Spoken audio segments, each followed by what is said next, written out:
لبيك اللهم لبيك لبيك لا شريك لك لبيك إن الحمد والنعمة لك والملك لا شريك لك لبيك اللهم لبيك لبيك لا شريك لك لبيك إن الحمد والنعمة لك والملك لا شريك لك لبيك اللهم لبيك لبيك لا شريك لك لبيك إن الحمد والنعمة لك والملك لا شريك لك. السلام علیکم ورحمۃ اللہ وبرکاتہ.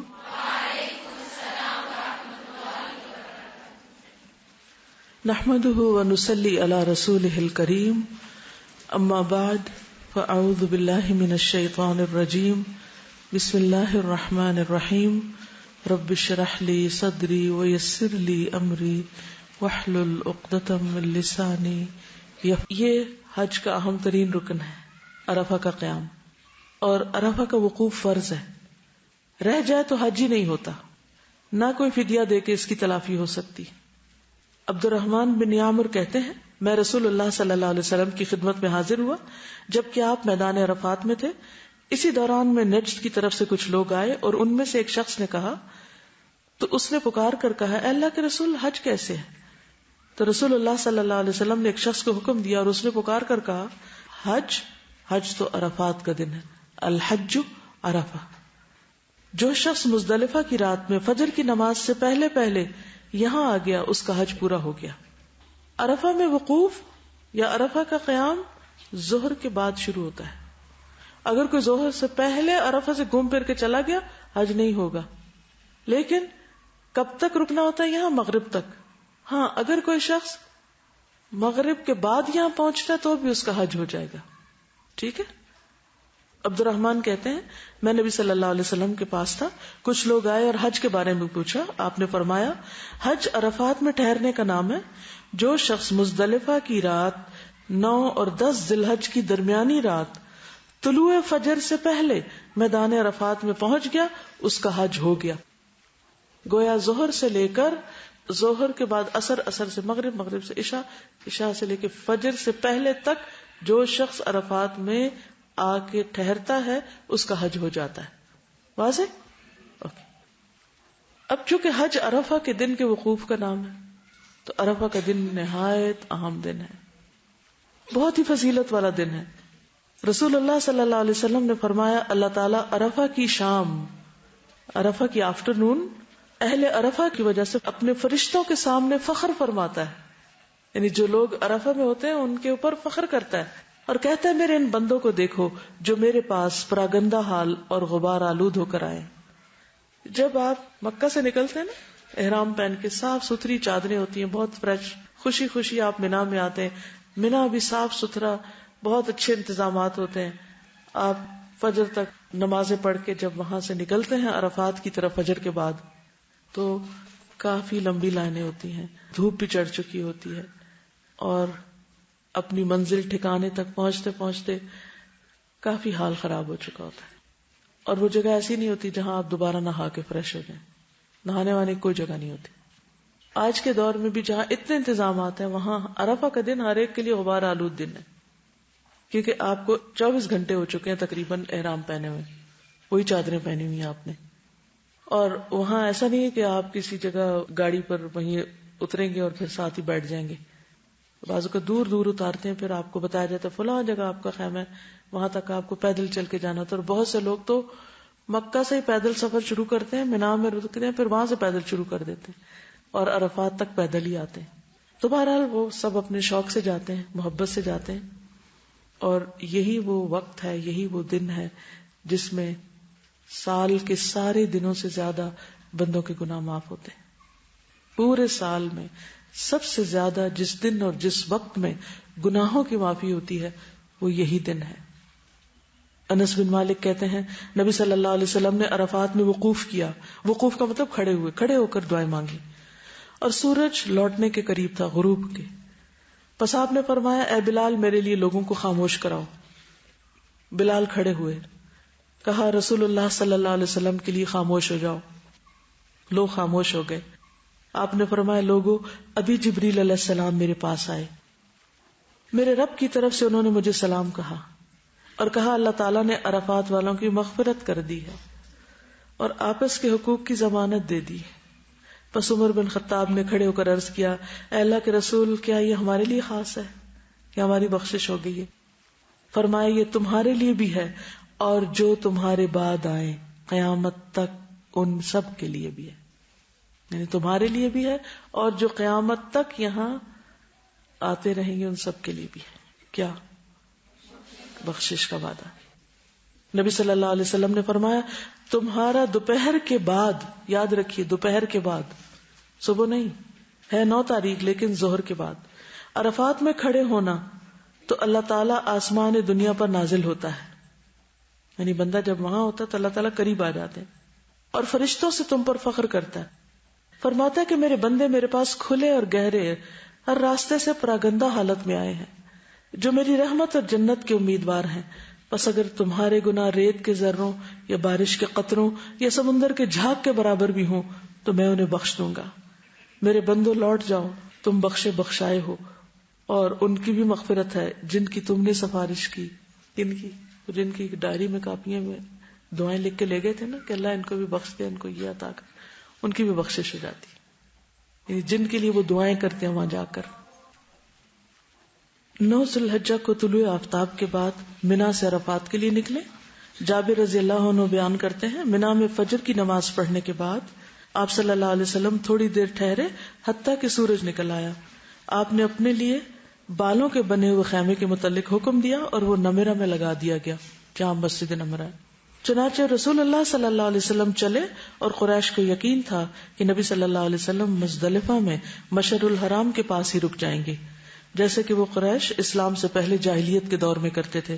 مگر رسول اللہ صلی اللہ علیہ وسلم اس سے آگے بڑھ گئے اور عرفات تک گئے کیونکہ اللہ تعالیٰ کا حکم ہے ثم افیدوا من حیث افاض الناس، پھر وہاں سے پلٹو جہاں جا کر لوگ پلٹتے ہیں، یعنی عرفات تک جاؤ. تو قریش دور جاہلیت میں نہیں جاتے تھے، وہ کہتے تھے ہم سردار قبیلہ ہیں، ہمیں عام لوگوں کی طرح وہاں جانے کی ضرورت نہیں. لیکن حج تو مساوات کا سبق ہے، چاہے کوئی بادشاہ ہو یا فقیر، سب کو اس میدان میں حاضری دینا ضروری ہے، اس کے بغیر حج ہوتا ہی نہیں. منا سے عرفات جاتے ہوئے تکبیر اللہ اکبر، تحلیل لا الہ الا اللہ اور تلبیہ لبیک اللہم لبیک پکارے. محمد بن ابی بکر ثقفی نے بیان کیا میں نے انس بن مالک سے تلبیہ کے بارے میں دریافت کیا کہ آپ لوگ نبی صلی اللہ علیہ وسلم کے عہد میں اسے کس طرح کہتے تھے. اس وقت ہم منا سے عرفات کی طرف جا رہے تھے. انہوں نے فرمایا کہ تلبیہ کہنے والے تلبیہ کہتے، تکبیر کہنے والے تکبیر، یعنی دونوں چیزیں ہو رہی ہوتی تھی. اس پر کوئی کسی پہ اعتراض نہیں کرتا تھا. تکبیر کیا ہے؟ یعنی اللہ اکبر لا الہ الا اللہ واللہ اکبر وللہ الحمد. اور تلبیہ کے الفاظ تو آپ کو معلوم ہے. مسجد نمرہ میں زوال آفتاب کے بعد خطبہ حج پوری توجہ اور خاموشی سے سننا چاہیے. جابر کہتے ہیں رسول اللہ صلی اللہ علیہ وسلم عرفات پہنچے، آپ نے دیکھا کہ نمرہ میں خیمہ لگا ہوا ہے. آپ وہاں اترے حتیٰ کہ جب سورج ڈھل گیا تو آپ نے اپنی اونٹنی قصواء کے متعلق فرمایا کہ اسے تیار کر دو. اسے تیار کر دیا گیا. آپ اس پر سوار ہوئے حتیٰ کہ وادی ارنا کے دامن میں آ گئے اور لوگوں کو خطبہ دیا. جریر کہتے ہیں نبی صلی اللہ علیہ وسلم نے ان سے حجۃ الوداع میں فرمایا استنصت الناس، تم لوگوں کو چپ کراؤ. اور پھر چپ کرایا گیا اور آپ نے وادی ارنا میں آ کر خطبہ دیا. ظہر اور عصر کی نمازیں 1 اذان اور 2 اقامت کے ساتھ جمع اور قصر با جماعت ادا کریں. یہاں پر نمازیں کیسے پڑھی جائیں گی؟ ظہر اور عصر، قصر اور جمع، 1 اذان 2 اقامتیں. دونوں نمازوں کے درمیان کوئی سنت یا نفل نہیں. جابر کہتے ہیں خطبہ دینے کے بعد بلال نے اذان کہی، پھر اقامت کہی، تو آپ نے ظہر پڑھائی، پھر اقامت کہی، پھر آپ نے عصر پڑھائی، اور دونوں نمازوں کے بیچ میں کچھ نہیں پڑھا، کوئی سنت نفل نہیں. پھر آپ قصواء پر سوار ہو گئے حتیٰ کہ مقام وقوف پہ تشریف لائے. جو لوگ رش کی وجہ سے مسجد نمرہ نہ پہنچ سکے تو کوئی حرج نہیں، اپنی جگہ ہی اپنے اپنے خیمے میں ہی نماز جماعت سے پڑھ لینی چاہیے. ظہر اور عصر کی نمازیں ادا کرنے کے بعد عرفات میں داخل ہوں، یعنی وقوف کی جگہ پر. رش کی وجہ سے ممکن نہ ہو تو پہلے بھی داخل ہو سکتے ہیں، کیونکہ بہت سی چیزیں اپنی مرضی سے نہیں آپ کر سکتے، آپ کو قافلے کے ساتھ ہی جانا ہوتا ہے۔ عرفات کا سارا میدان وقوف کی جگہ ہے۔ نبی صلی اللہ علیہ وسلم نے فرمایا میدان عرفات سارے کا سارا ٹھہرنے کا مقام ہے، وہاں جبل رحمت پہ چڑھنے کی ضرورت نہیں۔ بعض لوگ یہ سمجھتے ہیں کہ عرفات کے دن اس پہاڑ پہ چڑھنا ضروری ہے، اور اس میں جوان لوگ تو چڑھ جاتے ہیں، بوڑھے لوگ نہیں چڑھ سکتے۔ تو اللہ نے بہت رحمت فرمائی ہے بھی جبل رحمت، وہاں خاص رحمتیں اترتی۔ کہتے ہیں کہ وہاں پر آدم اور حوا آپس میں ملے تھے، اسی لیے اس میدان کو عرفات کہا جاتا ہے کہ ایک دوسرے کو پہچانے تھے وہاں۔ تو بہرحال ضروری نہیں کہ پہاڑوں پہ چڑھیں یا کسی خاص جگہ پر جائیں، جہاں بھی عرفات میں آپ کو ٹھہرایا گیا وہیں ٹھہر جائیں۔ ساری توجہ کس پر رکھیں؟ عبادت پر، اور خصوصاً کھڑے ہو کر دعائیں مانگنے پر۔ نبی صلی اللہ علیہ وسلم نے فرمایا میدان عرفات سارے کا سارا ٹھہرنے کا مقام ہے، لیکن عرنا کے نشیب سے ہٹ کر رہو۔ نبی صلی اللہ علیہ وسلم نے فرمایا میں نے جبل رحمت کے قریب وقوف کیا ہے، جبکہ پورا میدان عرفات کی جگہ ہے، یعنی آپ کا وقوف پہاڑ کے قریب تھا لیکن کہیں بھی کھڑے ہو سکتے ہیں۔ ابن مربع انصاری ہمارے پاس تشریف لائے جبکہ ہم عرفات میں ایسی جگہ وقوف کیے ہوئے تھے کہ عمر بن عبداللہ اس کو امام کے موقف سے دور سمجھ رہے تھے۔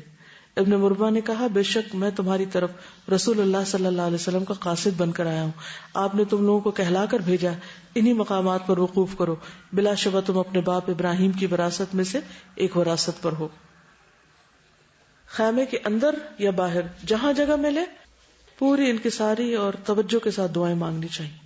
بعض لوگ یہ سمجھتے کہ شاید خیمے کے اندر نہیں مانگنی چاہیے اور باہر نکل کے کھڑے ہونا چاہیے، باہر بعض اوقات دھوپ ہوتی ہے، کافی گرمی ہوتی ہے، تو اندر کبھی مانگ لیں کبھی باہر چلے جائیں، کوشش کریں کہ سارا وقت کھڑے رہیں، کیونکہ نبی صلی اللہ علیہ وسلم نے کھڑے ہو کر یہ دعائیں مانگی۔ اور لوگ کیا کرتے ہیں وہاں پہنچتے ہی دسترخوان بچھا دیتے ہیں، کھانے لگتے ہیں، خوب بریانی کھاتے ہیں اور اس کے بعد سو جاتے ہیں۔ سب نہیں لیکن بہت سے لوگ ایسے کرتے ہیں۔ تو کھانا پینا بھی مختصر رکھیں، ایسی چیز نہیں کھائیں جس کو کھا کر آپ کو نیند آئے۔ آپ پورے کے پورے وقت کو، میکسیمم ٹائم کو پورے فوکس کے ساتھ اللہ کی طرف متوجہ رکھیں اپنے آپ کو، اور دعائیں کرتے رہیں، کیونکہ اللہ تعالیٰ آپ پر فخر کر رہا ہے فرشتوں کے سامنے۔ ان لوگوں پہ کیا فخر کرے گا جو سو جائیں یا ادھر ادھر باتیں کر رہے ہو یا لڑائی جھگڑے کر رہے ہو کہ جمع کسر کرنی ہے یا نہیں کرنی۔ تو اس وقت بہیو کریں، اللہ تعالیٰ جو فخر کر رہے ہوں آپ پر تو واقعی آپ فخر کے قابل ہوں۔ جابر کہتے ہیں نبی صلی اللہ علیہ وسلم قصواء پر سوار ہوئے حتیٰ کہ مقام وقوف پہ تشریف لائے، اپنی اونٹنی قصواء کا پیٹ پتھروں کی طرف کر دیا، یعنی وہیں رکے رہے، اور جبل المشاء کو جو کہ ریت کا بڑا ٹیلا تھا، لوگ اس کو پیدل ہی عبور کرتے تھے، اپنے سامنے کیا، قبلہ رخ ہوئے، پھر وہیں رکے رہے حتیٰ کہ غروب ہو گیا، اور ٹکیا کے غائب ہو جانے کے بعد کچھ زردی بھی ختم ہو گئی، اتنی دیر تک وہاں رکے۔ ہاتھ اٹھا کر بکثرت دعائیں کرنا۔ اسامہ سے مروی ہے میدان عرفات میں رسول اللہ صلی اللہ علیہ وسلم کا ردیف تھا، یعنی اونٹنی میں آپ کے پیچھے تھا، آپ نے دعا کے لیے ہاتھ اٹھائے تو اونٹنی ایک طرف کو جھکنے لگی اور اس کی لگام گر گئی، چنانچہ آپ نے ایک ہاتھ سے رسی کو پکڑ لیا اور دوسرے ہاتھ کو اٹھائے رکھا، یعنی ہاتھ نیچے نہیں ہونے دیا۔ اس وقت بھی جب آپ رسی اٹھا رہے تھے پھر بھی آپ نے ہاتھ ایک اوپر ہی رکھا۔ حج کرنے والے اس دن روزہ نہیں رکھیں گے اور نہ ہی اس دن کوئی نفلی نمازیں ہیں۔ سب سے زیادہ کیا کرنا ہے؟ دعا مانگنی۔ کیسے؟ کھڑے ہو کر اور ہاتھ اٹھا کر اور قبلہ رخ ہو کر، ٹھیک ہے، خواہ خیمے کے اندر یا باہر۔ ام الفضل کہتی ہیں عرفہ کے دن لوگوں کو رسول اللہ صلی اللہ علیہ وسلم کے روزے کے بارے میں شک ہوا، اس لیے میں نے آپ کو پینے کے لیے کچھ بھیجا، آپ نے اس کو پی لیا، جس سے پتہ چلا کہ آپ روزے سے نہیں تھے۔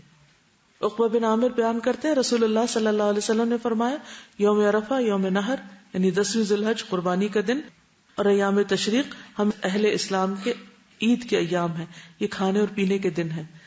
ہماری عید تو 10 کو شروع ہوتی ہے، حاجیوں کی 9 کو ہی شروع ہو جاتی، تو اس دن یعنی کہ روزہ رکھنا درست نہیں وہاں پر۔